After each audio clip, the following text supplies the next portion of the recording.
শুভেচ্ছা। আমন্ত্রণ চ্যানেল 24 এর রাত 10টার খবরে। শুনছিলেন প্রেসিডেন্সি ইউনিভার্সিটি সংবাদ শিরোনামগুলো, আর পুরো খবরে আপনাদের সাথে আমরা দুজন। আমি মোহাম্মদ ইমতিয়াজ, আমি নাজিয়া কণা। আরএফএল গ্যাস্টো এর সায়েন্টিফিক নজল আর ব্রাশ বার্নার খরচ বাঁচায় 25%। পুরো খবর। ইশরাক হোসেনকে ঢাকা দক্ষিণের মেয়রের শপথ না পড়ানোর নির্দেশনা চেয়ে করা রিট খারিজ করেছেন হাইকোর্ট। বিচারপতি মোহাম্মদ আকরাম হোসেন চৌধুরী এবং বিচারপতি দেবাশিস রয় চৌধুরীর বেঞ্চ এই আদেশ দিয়েছেন। এর মধ্য দিয়ে ইশরাককে শপথ পড়ানোয় বাধা রইল না বলে দাবি করছেন তার আইনজীবী, তবে আপিল করবেন বলে জানিয়েছেন রিটকারী আইনজীবী। এদিকে রিট খারিজের লিখিত আদেশ প্রকাশ করেছেন হাইকোর্ট। মেয়র পদের প্রজ্ঞাপনের পরও শপথ পড়ানো হচ্ছে না বিএনপি নেতা ইশরাক হোসেনকে, এমন অভিযোগে উত্তপ্ত যখন রাজপথ, ঠিক সে সময় রিট করে বসেন এক আইনজীবী। এরপর দুদিনের ক্ষুরধার যুক্তি পাল্টা যুক্তির শেষে বৃহস্পতিবার আদেশের দিন ধার্য করেন হাইকোর্ট। আগের দিন রুল দেওয়ার কথা মৌখিকভাবে বললেও এদিন অবস্থান বদলান উচ্চ আদালত। শুরুতে জানিয়ে দেয়া হয় বুধবার কে বা কারা শুনানি শেষে বিচারপতিদের কটাক্ষ করেছেন। অবশ্য এ নিয়ে ক্ষমা চান বার সভাপতি। এরপর হাইকোর্ট সাফ জানিয়ে দেন রিটকারীর এখতিয়ার ছিল না এই রিট দায়েরের। সেই সাথে ঠিক হয়নি নির্বাচনী অ্যাপিলেট ট্রাইব্যুনালে না গিয়ে হাইকোর্টে আসা, আর তাই খারিজ করা হলো রিটটি। ইশরাকের আইনজীবীরা বলছেন সোমবারের মধ্যে শপথ না পড়ালে আদালত অবমাননা হবে। আগামী 26 তারিখের মধ্যে শপথ দিতে হবে। শপথ যদি না দেওয়া হয় সেটা আদালত অবমাননা হবে। যারা সংশ্লিষ্ট, যাদের নলেজ আছে, মন্ত্রণালয় সম্পর্কিত সবার আদালত অবমাননা হবে। ইশরাক হোসেনকে মেয়র হিসাবে শপথ নেওয়ার জন্য আর কোনো বাধা থাকলো না। যিনি হয়তো বা কোনো রাজনৈতিক মোটিভ নিয়ে এই বিষয়টাকে ঘোরাচ্ছিলেন, তিনিও এখন অন্তত আজকের এই রিজেকশনের পরে আইনের প্রতি শ্রদ্ধাশীল থেকে নির্দিষ্ট ডেটের মধ্যে শপথ গ্রহণের ব্যবস্থা করবেন। তবে রিটকারী আইনজীবী জানান আদেশের বিপক্ষে আপিল বিভাগে যাবেন তারা। এর আগে শপথ পড়ানো ঠিক হবে না। আমরা উচ্চতর আদালতে যাব, মহামান্য আপিল বিভাগে আমরা আপিল ফাইল করব এবং আপিল ফাইল করা অবস্থায় যেহেতু এই বিষয়টি সাবজুডিস ম্যাটার থাকবে, এখানে স্থানীয় সরকার মন্ত্রণালয়ের শপথ পড়ানোর আইনগত কোনো সুযোগ থাকলো না।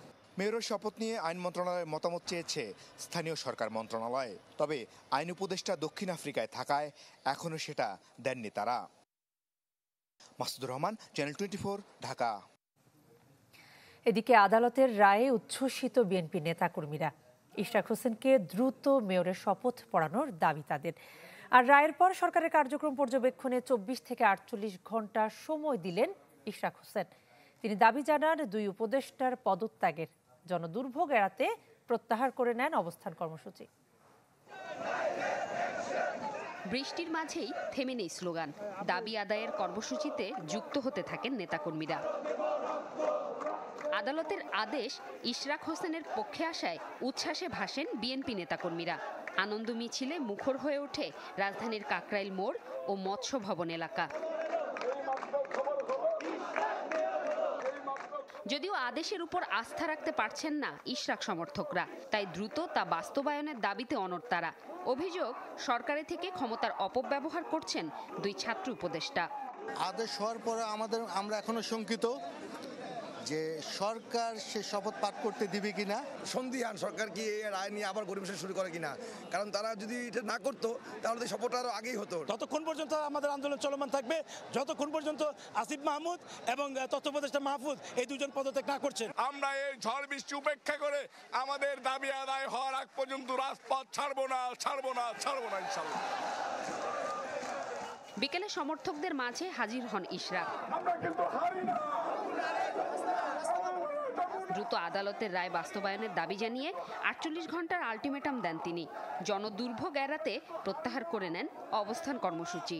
একদিন আপনারা অবশ্যই বুঝবেন কেন আমরা আজকে এই কাজটি করেছিলাম। যেদিন গণতন্ত্র পুনঃপ্রতিষ্ঠা পাবে, দুইজন ছাত্র প্রতিনিধি রয়েছেন যারা একটি নতুন রাজনৈতিক দলের সরাসরি সমর্থক এবং সংগঠক হিসেবেই কাজ করছেন। তাদের পদত্যাগ না হওয়া পর্যন্ত এই আন্দোলন শেষ হবে না, এই ঘোষণা আমি দিয়েছিলাম। আমি আমার সেই ঘোষণাকে পুনর্ব্যক্ত করতে চাই, তাদের পদত্যাগ না হওয়া পর্যন্ত এই আন্দোলন চলমান থাকবে। তবে চলমান থাকবে দুই উপদেষ্টার পদত্যাগের দাবি। জুমাতুল বিদা, চ্যানেল 24, ঢাকা। ডিসেম্বরে নির্বাচনের জন্য সুনির্দিষ্ট রোডম্যাপ না দিলে বর্তমান সরকারের প্রতি সমর্থন রাখা কঠিন হয়ে পড়বে বিএনপির। দলটির স্থায়ী কমিটির সংবাদ সম্মেলনে এই কথা বলেছেন ডক্টর খন্দকার মোশাররফ হোসেন। এ সময় কয়েকজন উপদেষ্টাকে সরিয়ে দেওয়ার দাবিও জানিয়েছেন। দেশের চলমান রাজনৈতিক পরিস্থিতি নিয়ে গুলশানে দলের চেয়ারপারসনের কার্যালয়ে বিএনপির স্থায়ী কমিটির সংবাদ সম্মেলন।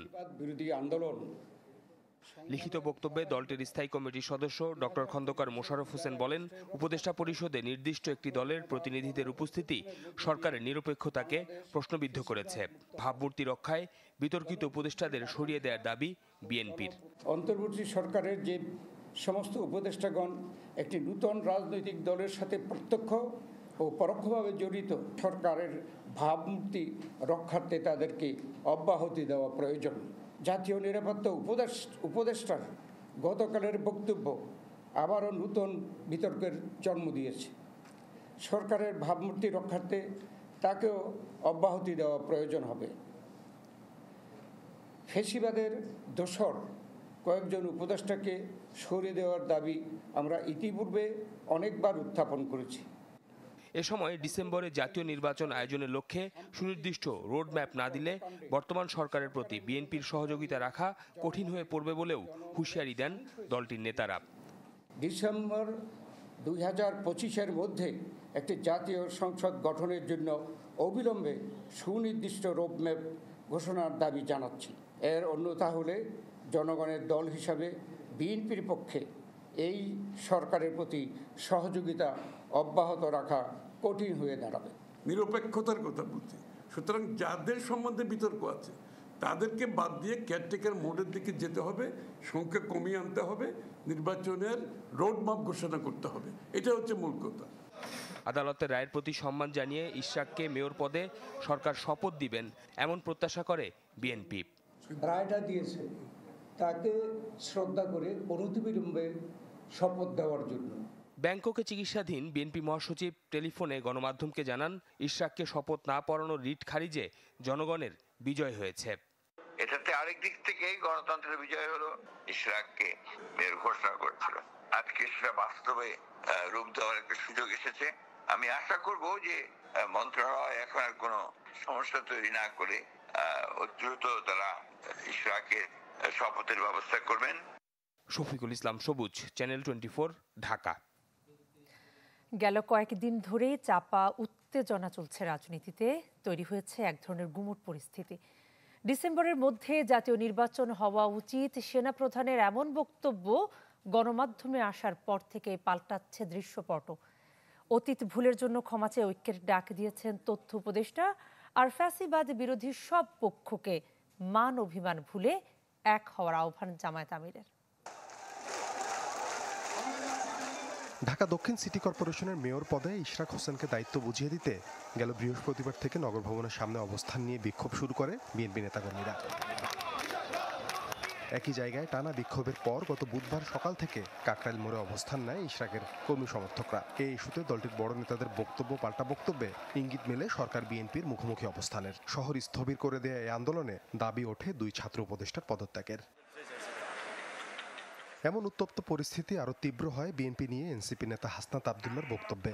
আগুনে ঘি ঢালে বিএনপির সিনিয়র নেতা শামসুজ্জামান দুদুর পাল্টা বক্তব্যে। মুখোমুখি অবস্থানে দাঁড়ায় বিএনপি এনসিপি। আওয়ামী লীগকে আমরা কার্যক্রম নিষিদ্ধ করতে পেরেছি, কিন্তু আওয়ামী লীগকে যারা ডোনার, আওয়ামী লীগের যে ফাইন্যান্স, আওয়ামী লীগের যে অর্থ ব্যবস্থা, সেই অর্থ ব্যবস্থা কিন্তু এখনো পর্যন্ত ইনট্যাক্ট। আমি যেহেতু কুমিল্লাতে আছি, কুমিল্লার অনেক উপজেলা রয়েছে, সেই উপজেলার আওয়ামী লীগের রাজনীতিও এখন আওয়ামী লীগের টাকায় চলে, বিএনপির রাজনীতিও এখন আওয়ামী লীগের টাকায় চলে। 6 বছর যে জেলের মধ্যে সাজা খাটছে, তুমি কইছিলা বাবধন?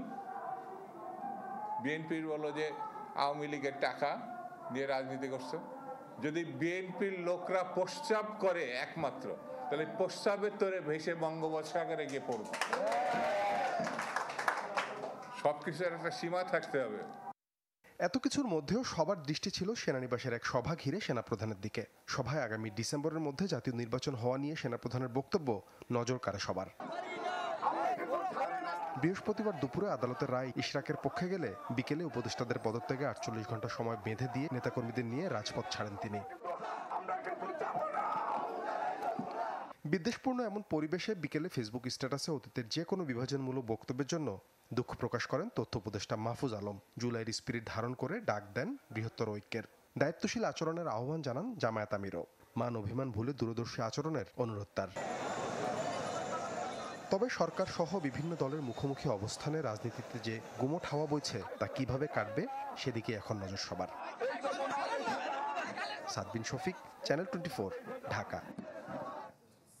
এদিকে অন্তর্বর্তী সরকারের প্রধান উপদেষ্টা ডক্টর মোহাম্মদ ইউনূসের সাথে সাক্ষাৎ করেছেন জাতীয় নাগরিক পার্টি এনসিপির আহ্বায়ক নাহিদ ইসলাম। সন্ধ্যায় প্রধান উপদেষ্টার বাসভবন যমুনায় যান নাহিদ ইসলাম।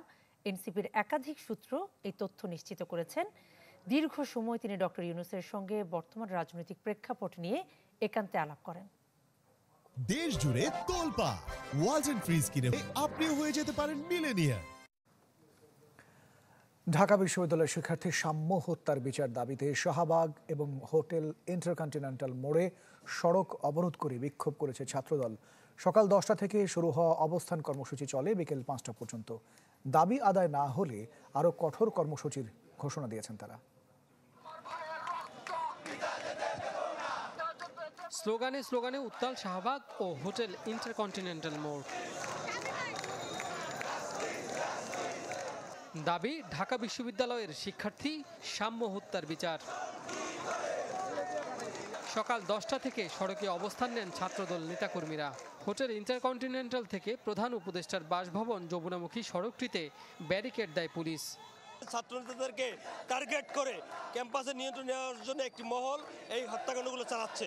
সাম্য হত্যা যারা খুনের সাথে জড়িত তাদের প্রত্যেকের শাস্তি নিশ্চিত করা। এই ব্যর্থ ডিসি এবং প্রক্টর যারা দায়িত্ব পালন করতে পারেনি তাদের পদত্যাগের দাবি করছে। দাবি আদায় না হলে আরও কঠোর কর্মসূচি দেওয়ার হুঁশিয়ারি দেন ছাত্রদল নেতারা। যমুনাতে না যাওয়া পর্যন্ত মনে হচ্ছে যে দাবি আদায় হচ্ছে না। আজকের এই কর্মসূচি সময়ের মধ্যে যদি প্রকৃত খুনিদের গ্রেপ্তার না করা হয় তাহলে প্রয়োজনে আমরা যমুনার সামনে অবস্থান নিতে বাধ্য থাকবো। আমরা ইতিপূর্বে আমরা কর্মসূচি পালন করেছি এবং আমরা আলটিমেটাম দেইনি, কিন্তু আহ্বান জানিয়েছি বারবার। কিন্তু আমাদের এই আহ্বানে এখন পর্যন্ত ইন্টিরিয়ম সরকার কোনো কর্ণপাত করেনি। সেজন্য আমরা আমাদের এই আজকের এই কর্মসূচি, পরবর্তীতে আমরা আরও বৃহত্তর কর্মসূচি যাব। বিকেল 5টা পর্যন্ত চলে ছাত্রদলের অবস্থান কর্মসূচি।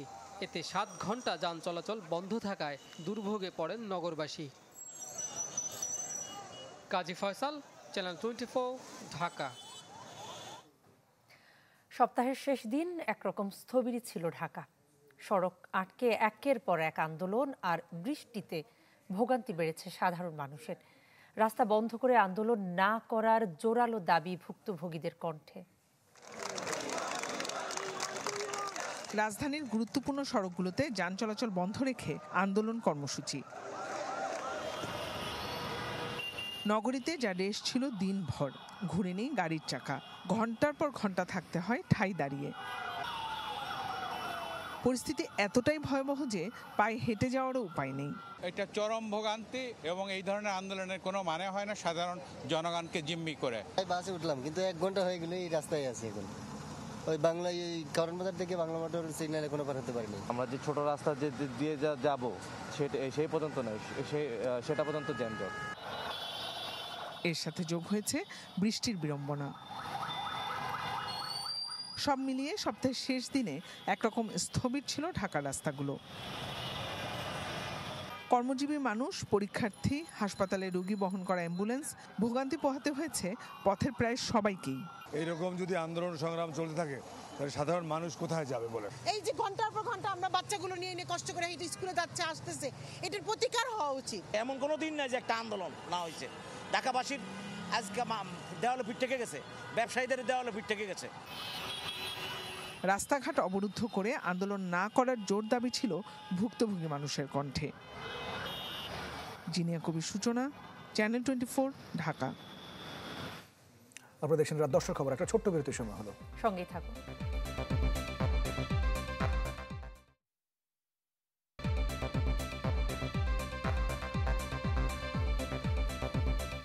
আরেকবার স্বাগত রাত 10টার খবরে।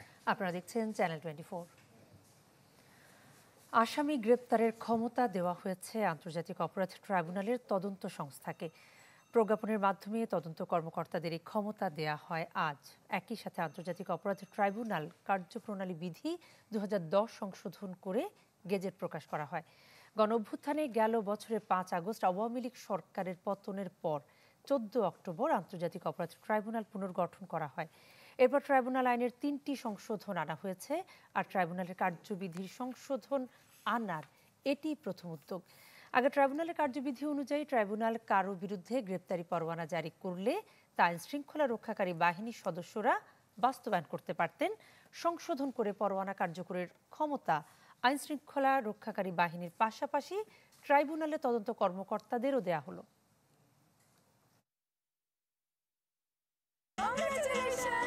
সেলফি আপু, এখন কিছু খাওয়াও। এখন ইভিনিং এর চরম ক্রেভিং, চাই কিছু এক্সাইটিং। মিস্টার নুডলস হয় কুকিং, টেস্ট হয় amazing. Mister Noodles, amazing taste. Mister Noodles, enjoy the best. Mister Noodles, amazing taste. Mister Noodles, Mister Noodles, Mister Noodles. গুঞ্জনের মধ্যেই পররাষ্ট্র সচিবের পদ থেকে সরে গেলেন জসিমউদ্দিন। পুনরাদেশ না দেয়া পর্যন্ত দৈনন্দিন কার্য সম্পাদন করবেন সচিব রুহুল আলম সিদ্দিকী। আজ মন্ত্রণালয়ের এক অফিস আদেশে এই কথা বলা হয়েছে। ছাত্র জনতার অভ্যুত্থানে গত বছরের 5 আগস্ট হাসিনা সরকারের পতনের পর পররাষ্ট্র মন্ত্রণালয়ে সচিবের দায়িত্বে আসেন জসিমউদ্দিন। বিশেষ পররাষ্ট্র ক্যাডারের 13শ ব্যাচের এই কর্মকর্তা পররাষ্ট্র সচিব হিসেবে যোগ দেন 8 সেপ্টেম্বর। 2026 সালের ডিসেম্বরে তার অবসরোত্তর ছুটিতে যাওয়ার কথা রয়েছে। ভারতের পশ্চিম থামছেই না, 5 জেলার সীমান্ত দিয়ে এবার নারী শিশুসহ 100 জনকে পুশিন করেছে বিএসএফ। তাদের রাখা হয়েছে বিজিবি ক্যাম্পে। পরিচয় নিশ্চিতের পর হস্তান্তর করা হবে স্বজনদের কাছে। মাঝে মধ্যেই যেন খেয়াল খুশি মতো কাজ করছে ভারত। সীমান্ত দিয়ে এপারে ঠেলে দিচ্ছে বিভিন্ন ব্যক্তিদের, অথচ এই প্রক্রিয়ার আইনি কোনো স্বীকৃতি নেই। বৃহস্পতিবার লালমনিরহাটের পাটগ্রাম সীমান্তে শিশুসহ 20 জনকে পুশিন করে বিএসএফ ও ভারতীয় পুলিশ। পরে তাদের নেওয়া হয় বিজিবি ক্যাম্পে। সেখান থেকে থানা হেফাজতে রেখে খবর দেওয়া হয় পরিবারকে। আটককৃতরা সবাই এদেশের নাগরিক। বলছেন, গেল মাসে শুধু গুজরাটে 10,000-এর মতো বাংলাদেশিকে আটক করা হয়েছে। সেজন্য পুশিনের ঘটনা আরও বাড়বে। এয়ারপোর্টে নিয়ে আসছে, তারপরে এয়ারপোর্টে নিয়ে আসার পরে আমাদের বাসে করে নিয়ে বর্ডার ক্রস করে দিচ্ছে। বর্ডার খুলে দিয়ে ওরা আবার সিটিং করে বিএসএফরা আমাদের এই পাশে পাঠাই দিয়েছে, এই ক্যাম্পের দিকে পাঠাই দিয়েছে যে এই ক্যাম্পের দিকে চলে যান বাংলাদেশ। পুলিশ জানায় সবার পরিচয় নিশ্চিত হয়ে স্বজনদের কাছে হস্তান্তর করা হবে। তাদের পরিবারের লোকজনকে খবর দেওয়া হয়েছে। তাদের হলো ভোটার আইডি কার্ড এবং জন্ম নিবন্ধন কার্ড সহ এবং স্থানীয় ইউপি মেম্বারের প্রত্যয়নপত্র সহ আসার জন্য অনুরোধ করা হয়। পঞ্চগড় সীমান্ত দিয়েও শিশুসহ 21 জন বাংলাদেশিকে পুশিন করেছে ভারতীয় সীমান্তরক্ষী বাহিনী। দেশটির বিভিন্ন এলাকায় তারা অবৈধভাবে বসবাস ও কাজ করছিলেন। হারিভাষা ইউনিয়ন থেকে বিজিবি 21 জন ব্যক্তিকে অবৈধ অনুপ্রবেশের দায়ে আটক করেছে এবং থানায় সোপর্দ করেছে। এর মধ্যে 13 জন শিশু, 6 জন নারী ও 2 জন পুরুষ। বিজিবির অভিযোগের ভিত্তিতে এই বিষয়ে আইনগত ব্যবস্থা গ্রহণের বিষয়টি প্রক্রিয়াধীন রয়েছে। কুমিল্লা ও ফেনী সীমান্ত দিয়ে 52 জনকে ঠেলে দিয়েছে ভারত, আর মৌলভীবাজারের মুরইছড়া সীমান্তে 7 জনকে পুশিন করেছে বিএসএফ। নাদিম হোসেন, চ্যানেল 24। রাত 10টার খবরে নিচ্ছে আরো একটি বিরতি। আরো খবর নিয়ে ফিরছি একটু পর।